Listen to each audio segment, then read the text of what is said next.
Hey everyone, it's Paola from WTI, and I don't know about you, but I love it when I have something that was handmade and is completely unique. These glass beads are from the Bead Chest, and they are made in Ghana from recycled glass. These are the perfect blush pink, and it's a color that I had not seen before. My strand came with 30 beads, but each strand is custom made and will depend on which color you pick.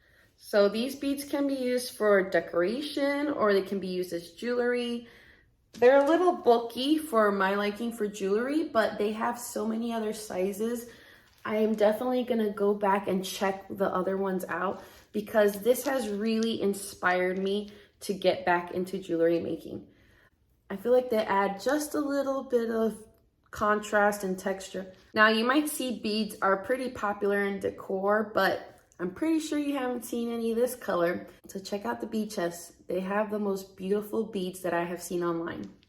But that's just my point of view.